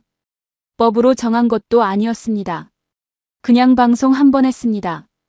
다음 날 새벽부터 사람들이 줄을 섰습니다. 아줌마들이 장롱을 열었습니다. 결혼 반지를 빼서 상자에 담았습니다. 할머니들이 평생 서랍 깊숙이 간직해온 금비녀를 꺼냈습니다. 아이 돌잔치 때 받은 돌반지를 가져온 부모들이 있었습니다. 교수님은 잠시 멈추셨습니다. 그리고 한 할머니 이야기를 하셨습니다. 한국 전쟁 때 전사한 남편의 유일한 유품이 금반지였습니다. 40년 넘게 간직해온 것이었습니다. 그 반지를 가져왔습니다. 소피아의 눈이 달라졌습니다. 교수님이 계속 말씀하셨습니다. 350만 명이 참여했습니다. 금 227톤. 당시 가치로 21억 달러였습니다. 3개월 만에 모였습니다. 세계 경제학자들이 설명하지 못했습니다. 개인이 금을 팔아서 나라 빚을 갚는 게 경제적으로 합리적인 계산이 나오지 않습니다. 개인에게 돌아오는 이익이 없습니다. 그런데 한국 사람들은 했습니다. 라메 씨가 조용히 물었습니다. 교수님, 왜 그런 선택을 한 건가요? 경제적 합리성이 없는데. 교수님이 라메 씨를 바라보셨습니다. 한국 사람들에게 나라는 추상적 개념이 아니었습니다. 36년간 나라를 빼앗겨 본 사람들의 후손이었습니다. 나라가 없으면 어떻게 되는지 뼈에 새겨진 사람들이었습니다. 나라의 위기가 내 위기였습니다. 나라의 빚이 내 빚이었습니다. 그래서 계산이 나오지 않아도 반지를 뺐습니다. 강의실이 한동안 조용했습니다. 루카스가 말했습니다. 교수님, 독일도 전후 복구 때 국민들이 희생했습니다. 하지만 이건 차원이 다릅니다. 국가가 요청한 것도 아니고 법적 의무도 아닌데 자발적으로 금반지를 뺐다는 게. 교수님이 고개를 끄덕이셨습니다. 루카스, 그게 포인트입니다. 강제가 아니었습니다. 의무가 아니었습니다. 그냥 했습니다. 어느 경제 교과서에도 이 현상을 설명하는 모델이 없습니다. 한국이라는 나라는 숫자로 설명이 안 되는 부분이 있습니다. 그게 한국을 연구하면서 가장 놀라웠던 점입니다. 소피아가 처음으로 반박 없이 말했습니다. 교수님, 결과는 어떻게 됐습니까? 교수님이 말씀하셨습니다. 한국은 IMF 구제금융을 예정보다 3년 일찍 갚았습니다. 2001년이었습니다. 강대국들이 10년은 걸릴 것이라고 했던 그 빚을 3년 만에 갚았습니다.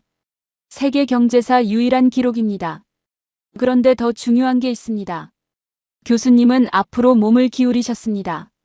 한국은 그 위기에서 무엇을 배웠는지 아십니까?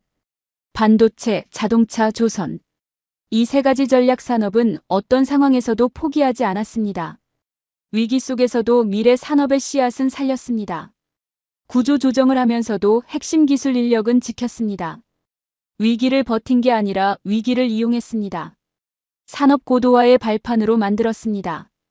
그리고 2008년 세계 금융위기가 왔을 때 한국은 혼자 버텼습니다. 1997년을 학습했기 때문입니다. 아데수와인 저는 그 말을 들으며 오랫동안 생각에 잠겼습니다. 나이지리아가 석유 위기를 겪었을 때 국민들이 금반지를 뺐는지 생각했습니다. 아니었습니다. 오히려 정치인들이 그 위기를 이용했습니다. 위기가 나라를 강하게 만들지 못했습니다. 그냥 지나갔습니다. 왜 달랐을까? 교수님 말씀이 다시 떠올랐습니다. 나라를 빼앗겨 본 나라의 후손들이었습니다. 나라의 빚이 내 빚이었습니다. 나이지리아는 식민지였습니다. 한국보다 길었습니다. 그런데 우리 국민들에게 나라는 어떤 의미였을까? 그 질문이 불편하게 가슴에 박혔습니다. 교수님이 마지막으로 말씀하셨습니다. 그 금반지들이 지금의 한국을 만들었습니다. 그리고 그 이후 한국은 2번 다시 무릎 꿇지 않았습니다. 그런데 한국을 진짜 놀랍게 만든 건 위기를 극복한 것이 아닙니다. 위기 이후 세계가 한국을 무시했던 예측들이 전부 빗나가기 시작했다는 겁니다.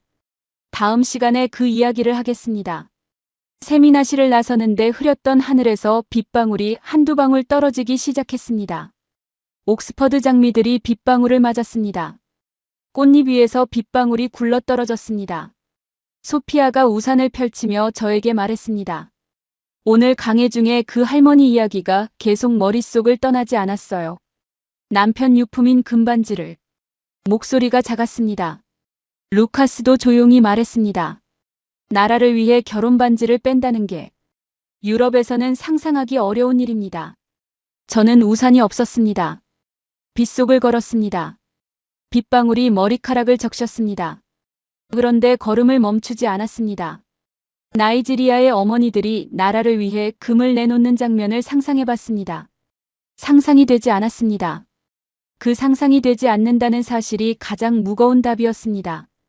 빗속에서 혼자 걸으면서 노트를 꺼냈습니다. 젖어가는 페이지에 한 문장을 적었습니다. 나라가 내 것이라는 느낌. 그게 출발점이었다. 7번째 세미나였습니다. 6월 옥스퍼드. 어제 내리던 비가 밤새 옥스퍼드를 씻었습니다. 아침에 일어나니 캠퍼스가 달라져 있었습니다. 돌바닥이 반짝였습니다. 장미들이 빗물을 머금고 더 선명해졌습니다. 붉은 장미가 더 붉었습니다. 흰 장미가 더 하였습니다. 공기가 깨끗했습니다. 비 온 다음 날 특유의 냄새. 흙과 풀과 꽃이 섞인 냄새가 세미나실 창문으로 스며들었습니다. 저는 오늘 걸어서 왔습니다. 어젯밤 잠이 오지 않았습니다. 빗속에서 적었던 문장이 계속 머릿속을 맴돌았습니다. 나라가 내 것이라는 느낌. 그게 출발점이었다. 나이지리아에서 그 느낌을 가진 사람이 얼마나 있을까? 저는 있었을까? 그 질문이 새벽까지 저를 놓아주지 않았습니다. 걸어오면서 옥스퍼드 골목들을 지났습니다. 수백 년 된 건물들이 비를 맞고 더 짙어져 있었습니다. 오래된 것들이 비를 맞으면 더 단단해 보입니다. 한국이라는 나라가 떠올랐습니다. 위기를 맞을 때마다 더 단단해졌다는 말이. 세미나실에 들어서니 참석자들이 이미 다 와 있었습니다. 라메시는 인도 경제 발전 사책을 펼쳐놓고 있었습니다. 소피아는 창밖을 바라보다가 저를 보고 고개를 끄덕였습니다. 루카스는 어젯밤에 뭔가를 많이 적어온 듯 노트가 빽빽했습니다. 포스터 교수님이 들어오셨습니다. 오늘은 손에 종이 한 장을 들고 오셨습니다. A4 한 장이었습니다. 칠판 앞에 서시더니 그 종이를 천천히 펼치셨습니다. 그리고 읽으셨습니다. 한국은 원조 없이는 자립 불가능한 나라. 경제 발전 가능성 없음. 만성적 원조 수혜국으로 남을 것이다. 교수님이 종이를 내리셨습니다. 이게 어디서 나온 문장인지 아십니까? 아무도 대답하지 않았습니다. 교수님이 말씀하셨습니다. 1950년대 미국 국무부 공식 보고서입니다. 그리고 같은 시기 세계은행 보고서입니다. 미국 최고의 경제학자들이 한국을 분석하고 내린 결론입니다. 그리고 교수님은 그 종이를 천천히 구기셨습니다. 그리고 칠판 옆 휴지통에 던지셨습니다. 강의실이 술렁였습니다. 교수님이 말씀하셨습니다. 이 보고서의 운명이 이겁니다. 지금 이 보고서를 쓴 나라들이 어떻게 됐는지 보겠습니다. 루카스가 손을 들었습니다. 교수님, 당시 기준으로는 그 분석이 틀리지 않았을 것 같습니다. 실제로 한국이 그런 상황이었으니까요. 전문가들이 데이터를 보고 내린 판단인데 그게 틀렸다고 비판하는 건 결과론적 해석 아닌가요? 교수님이 루카스를 바라보셨습니다. 루카스, 맞습니다. 데이터상으로는 합리적인 분석이었습니다. 그런데 저는 이 보고서를 쓴 사람들에게 한 가지 묻고 싶습니다. 당신들은 한국을 몇 번 방문했습니까? 탄광막장에서 석탄을 캐는 광부들의 눈빛을 봤습니까? 새벽 4시에 일어나 마을길을 닦는 손을 봤습니까? 데이터는 과거를 측정합니다. 의지는 미래를 만듭니다. 그 보고서의 의지를 측정하는 칸이 없었습니다. 루카스가 노트에 뭔가를 받아 적었습니다. 교수님은 천천히 말씀하셨습니다. 2026년 지금 미국 최대 기술 기업들을 보겠습니다. 구글, 마이크로소프트, 아마존, 메타. 이 회사들이 인공지능에 수백조 원을 투자하고 있습니다. 그런데 그 인공지능을 돌리는 핵심 부품, HBM이라는 고대역폭 메모리, 그 70% 이상을 만드는 나라가 어디입니까? 강의실이 조용해졌습니다. 교수님이 말씀하셨습니다. 한국입니다. 원조 없이는 자립 불가능하다고 했던 나라가 지금 원조를 줬던 나라의 가장 중요한 산업을 떠받치고 있습니다. 소피아가 즉각 반박했습니다. 교수님, 그건 반도체 하나 아닌가요? 반도체 하나로 미국이 한국에 의존한다고 보기는 어렵지 않습니까? 미국 경제 전체를 보면 한국 의존도가 얼마나 됩니까? 과장된 해석 아닌가요? 교수님이 소피아를 바라보셨습니다. 소피아, 좋은 반박입니다. 반도체 하나라고 하셨는데 그 하나가 어떤 하나인지 보겠습니다. 교수님은 칠판에 적기 시작하셨습니다. 반도체, 인공지능 서버 핵심 부품, 미국 빅테크 전체가 의존, 조선, LNG 운반선 세계 80%, 유럽 에너지 위기 해결 열쇠, 방산, 폴란드 수십조 원 계약, 미국 독일 대신 한국 선택, 원전, 체코 26조 원, 프랑스 제치고 한국 선택, 배터리, 테슬라 BMW 폭스바겐이 한국 규격에 맞춰 차 설계. 교수님이 칠판을 가리키셨습니다.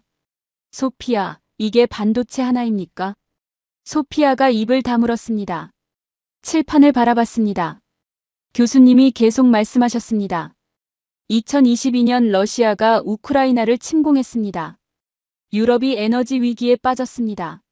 러시아 가스 공급이 끊겼습니다. 유럽 국가들이 미국, 카타르, 호주에서 LNG를 사오기로 했습니다.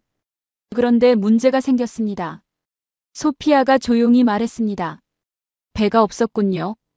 교수님이 고개를 끄덕이셨습니다. 영하 163도를 유지하며 수만 킬로미터를 항해하는 특수 선박. 그걸 만들 수 있는 나라가 사실상 하나였습니다. 한국이었습니다. 유럽 나라들이 한국 조선소에 줄을 섰습니다. 프랑스도 줄을 섰습니다. 소피아가 시선을 내리깔았습니다. 루카스가 말했습니다. 교수님, 독일도 그 줄을 섰겠군요. 교수님이 고개를 끄덕이셨습니다. 독일도 섰습니다. 루카스가 잠시 말이 없었습니다. 교수님은 방산 이야기로 넘어가셨습니다. 2022년 러시아가 우크라이나를 침공한 이후 폴란드가 재무장에 나섰습니다. 당장 전차가 필요했습니다. 미국에 요청했습니다. 5년에서 7년을 기다리라고 했습니다. 독일에 요청했습니다. 비슷했습니다. 한국은 2년에서 3년 안에 납품하겠다고 했습니다. 그리고 납품했습니다. 라메시가 끼어들었습니다. 교수님, 그건 납기 문제 아닌가요? 한국 무기가 미국이나 독일 무기보다 성능이 좋다는 건 아니잖습니까? 필요하면 기다려서라도 좋은 걸 사야 하는 거 아닌가요? 교수님이 라메시를 바라보셨습니다. 라메시, 전쟁이 코앞에 있습니다. 러시아 전차가 국경 너머에 있습니다. 지금 당장 막아야 합니다. 그 상황에서 7년을 기다릴 수 있습니까? 완벽한 무기가 7년 뒤에 오는 것과 충분히 좋은 무기가 지금 오는 것. 어느 쪽이 더 강한 나라입니까? 라메 씨가 입을 다물었습니다. 교수님은 체코 원전 이야기를 꺼내셨습니다. 소피아, 원전 이야기를 하겠습니다. 소피아가 몸을 앞으로 기울였습니다. 표정이 달라졌습니다. 2025년 체코 정부가 원전 2기를 짓기로 했습니다. 유럽 역사상 최대 단일 건설 프로젝트였습니다. 26조 원. 최종 후보가 프랑스와 한국이었습니다. 소피아가 즉각 말했습니다. 교수님, 그 결과는 이미 알고 있습니다. 한국이 선택됐죠. 그런데 저는 그 과정에 문제가 있다고 봅니다. 프랑스는 수십 년간 유럽 에너지 정책의 핵심이었습니다. 체코는 유럽연합 회원국입니다. 같은 유럽 안에서 한국을 선택한 건 정치적 이유가 있다고 봅니다. 순수하게 기술 경쟁에서 진 게 아닙니다. 교수님이 소피아를 바라보셨습니다. 잠시 침묵이 흘렀습니다. 소피아, 프랑스가 정치적 이유로 졌다고 생각하는군요. 그러면 체코가 선택한 이유를 데이터로 보겠습니다. 교수님은 칠판에 적으셨습니다. 핀란드 올킬루오토 원전. 프랑스 수주. 2005년 착공. 완공 예정 2009년. 실제 완공 2023년. 14년 지연. 영국 힌클리 포인트시 원전. 프랑스 수주. 2017년 착공. 완공 예정 2025년. 현재 2030년 이후 예상. 비용 당초의 3배 초과. 한국 UAE 바라카 원전. 2009년 수주. 미국, 프랑스, 일본 재침. 완공 예정 2020년. 실제 완공 2020년. 납기 100% 준수. 교수님이 소피아를 바라보셨습니다.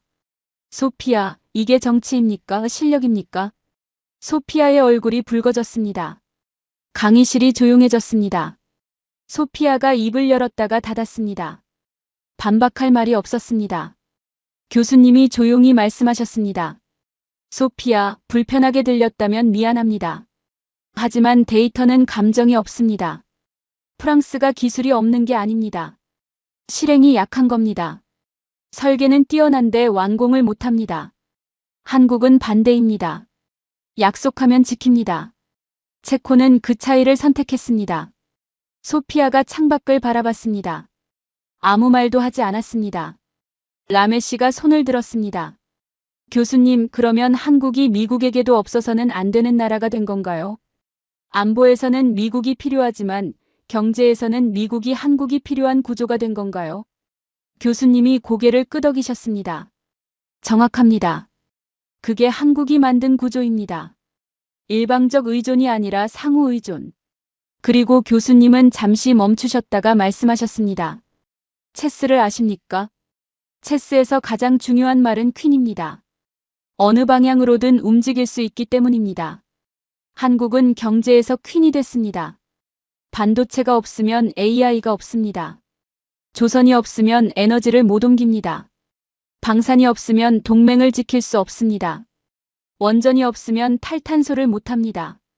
어느 방향을 막아도 한국이 필요합니다. 원조를 받던 나라가 체스판의 퀸이 됐습니다. 강의실이 조용해졌습니다. 저는 그 침묵 속에서 나이지리아를 생각했습니다. 어떤 나라가 나이지리아를 필요로 합니까? 석유를 사가는 나라들은 있습니다. 하지만 석유가 없어지면 누가 나이지리아를 필요로 할까? 그 질문이 처음으로 두렵게 느껴졌습니다. 교수님이 말씀하셨습니다. 2026년 5월 지금 이 순간에도 한국은 역사상 가장 큰 방산 수주전을 벌이고 있습니다. 캐나다 잠수함 사업입니다. 최대 12척. 60조 원 규모입니다. 최종 후보가 두 나라입니다. 한국과 독일. 루카스가 긴장된 표정으로 말했습니다. 교수님, 독일이 수십 년간 잠수함 강국이었는데 한국이 이길 수 있습니까? 교수님이 말씀하셨습니다. 루카스, 한국이 한 일이 있습니다. 한국 해군 잠수함 도산 안창호함이 지난달 태평양을 횡단했습니다. 1만 4천 킬로미터. 보급도 없이 수리도 없이 캐나다 해군 기지에 직접 들어갔습니다. 그리고 캐나다 해군과 실제 통신 훈련을 마쳤습니다. 말로 하는 기술력이 아니었습니다. 몸으로 보여주는 기술력이었습니다. 독일은 서류를 냈습니다. 한국은 잠수함을 보냈습니다. 루카스가 조용히 말했습니다. 독일 잠수함 회사가 이기길 바라지만 솔직히 한국이 더 준비된 것 같습니다. 소피아가 루카스를 바라봤습니다. 그리고 작게 말했습니다. 저도 같은 생각입니다. 교수님이 천천히 말씀하셨습니다. 1950년대 미국이 한국을 만성적 원조 수혜국이라고 했습니다. 틀렸습니다. 세계은행이 포항제철은 불가능하다고 했습니다. 틀렸습니다. 일본이 삼성 반도체는 10년 안에 망할 것이라고 했습니다. 틀렸습니다. 강대국들이 IMF 이후 한국 경제 회복에 10년은 걸릴 것이라고 했습니다. 틀렸습니다. 전부 틀렸습니다. 교수님은 잠시 멈추셨습니다. 그리고 아까 구겼던 종이를 휴지통에서 다시 꺼내셨습니다. 천천히 펴셨습니다. 구김이 가득한 종이었습니다. 그리고 말씀하셨습니다. 이 보고서가 틀린 이유는 하나입니다. 한국이 얼마나 간절한지 몰랐기 때문입니다. 그리고 한국이 멈추지 않는다는 걸 몰랐기 때문입니다. 구겨져도 다시 펴지는 종이처럼 한국은 구겨질 때마다 다시 펴졌습니다. 교수님이 그 종이를 칠판에 붙이셨습니다.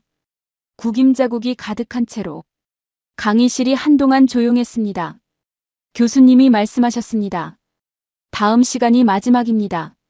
그리고 다음 시간에는 제가 여러분에게 직접 묻겠습니다.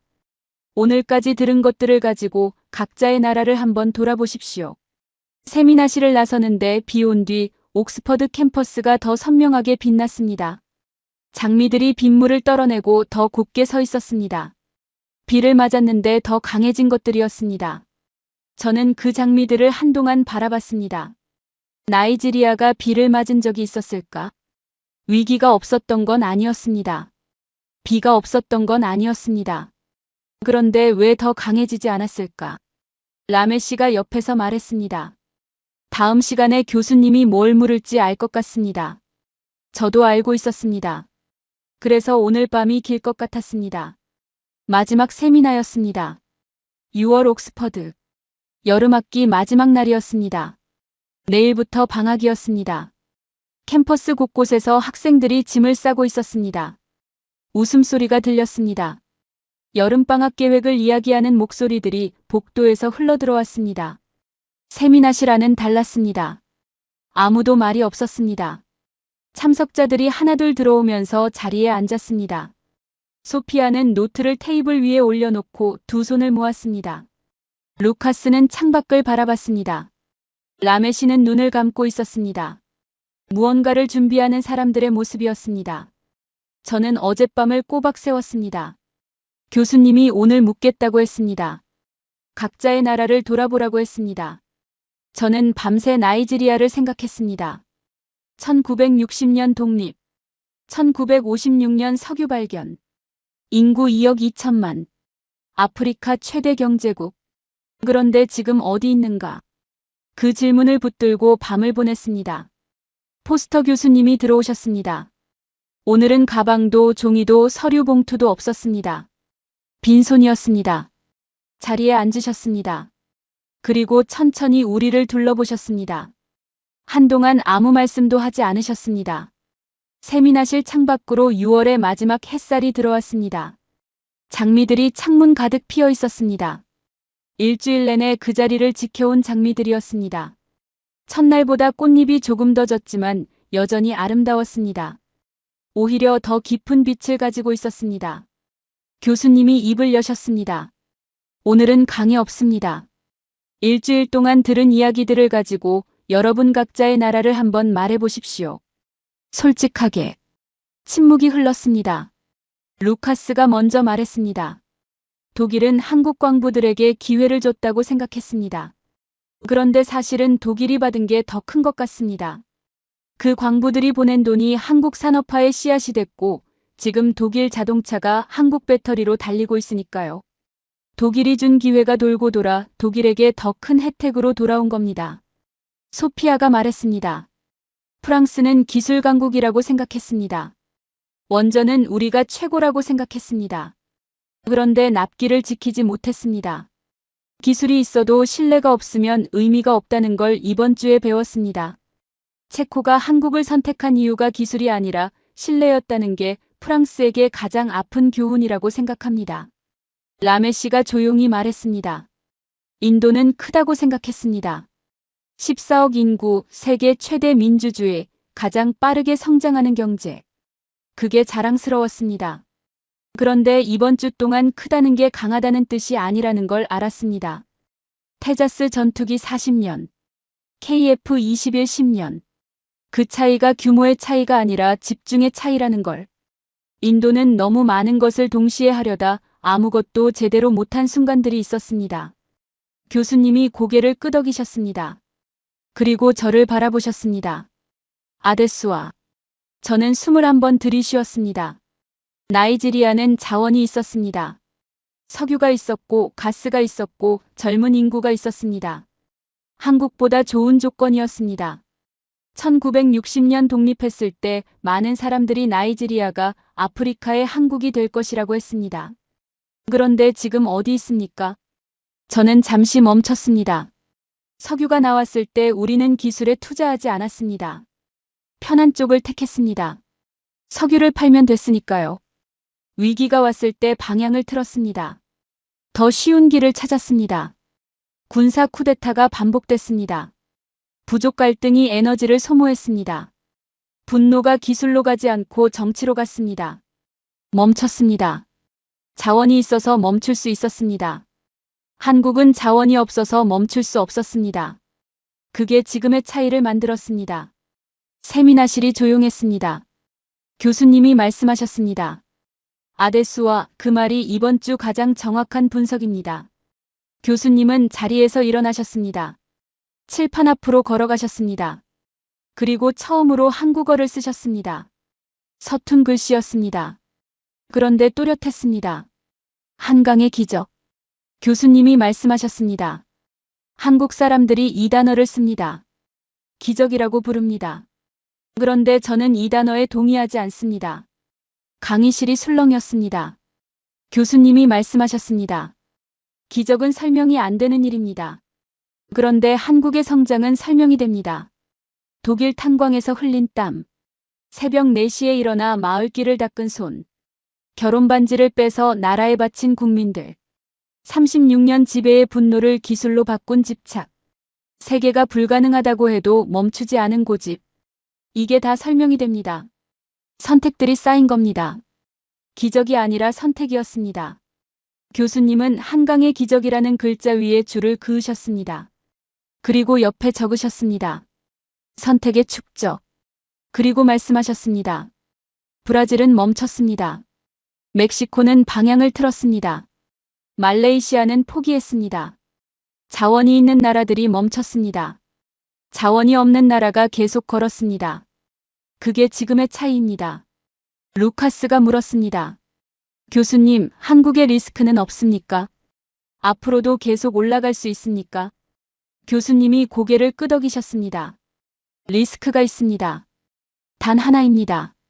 스스로 멈추는 것입니다. 지금까지 한국을 올라오게 한 건 외부 조건이 아니었습니다. 내부의 선택이었습니다. 저출생 문제가 있습니다. 내수 침체가 있습니다. 대기업 중심 구조의 한계가 있습니다. 이 문제들이 쌓이면 멈출 수 있습니다. 브라질처럼, 멕시코처럼, 말레이시아처럼. 그 선택이 계속되는 한 한국은 계속 올라갑니다. 그 선택이 멈추는 순간 하강이 시작됩니다. 강의실이 완전히 고요해졌습니다. 소피아가 조용히 물었습니다. 교수님은 왜 한국을 연구하게 됐습니까? 20년간. 교수님이 잠시 생각하셨습니다. 그리고 말씀하셨습니다. 외무부에 있을 때였습니다. 개발도상국들을 다니면서 왜 어떤 나라는 성장하고 어떤 나라는 못하는지 연구했습니다. 수십 개 나라를 봤습니다. 그런데 한국만 설명이 안 됐습니다. 모든 모델에서 벗어났습니다. 자원도 없고 영토도 작고 전쟁까지 겪은 나라가 어떻게 이렇게 됐는지. 경제학으로 설명이 안 됐습니다. 역사학으로도 설명이 안 됐습니다. 그래서 더 파괴됐습니다. 20년을 팠는데 아직도 다 설명이 안 됩니다. 그래서 아직도 연구하고 있습니다. 교수님이 처음으로 웃으셨습니다. 가볍게. 하지만 진심이 담긴 웃음이었습니다. 교수님이 마지막으로 말씀하셨습니다. 한국을 이해하고 싶다면 결과를 보지 마십시오. 선택을 보십시오. 독일 탄광으로 떠난 그 선택.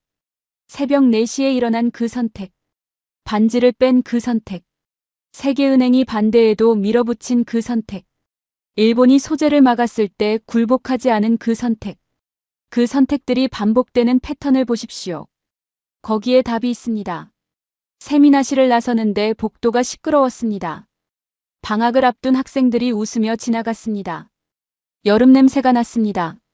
따뜻하고 가벼운 냄새였습니다. 저는 그 무리에 섞이지 않았습니다. 캠퍼스 벤치에 혼자 앉았습니다. 장미들이 마지막 햇살을 받고 있었습니다. 일주일 동안 같은 자리에서 피어있던 장미들이었습니다. 내일이면 방학이었습니다. 캠퍼스가 비워질 것입니다. 그래도 장미들은 계속 피어있을 것이었습니다. 아무도 없어도, 누가 보지 않아도. 노트를 펼쳤습니다. 첫 페이지에 적혀있는 숫자가 눈에 들어왔습니다. 67달러. 첫날 교수님이 칠판에 적으셨던 그 숫자였습니다. 그 옆에 제가 적어놓은 것들이 빽빽했습니다. 일주일치 이야기들이었습니다. 마지막 페이지를 펼쳤습니다. 그리고 천천히 적었습니다. 자원이 나라를 만들지 않는다. 선택이 나라를 만든다. 잠시 멈췄다가 한 줄을 더 적었습니다. 한국은 매번 더 어려운 선택을 했다. 그래서 이미 미래에 살고 있다. 그리고 마지막 한 줄을 더 적었습니다. 나이지리아의 선택은 지금부터다. 벤치에서 일어났습니다. 장미 향기가 여전했습니다. 처음 이 세미나실에 들어왔을 때와 같은 향기였습니다. 그런데 달랐습니다. 향기가 달라진 게 아니었습니다. 제가 달라진 것이었습니다. 라고스행 비행기 티켓을 꺼냈습니다. 나이지리아로 돌아가는 날이 2달 후였습니다. 2달 전보다 그 귀국이 다르게 느껴졌습니다. 영상을 끝까지 시청해주셔서 감사합니다.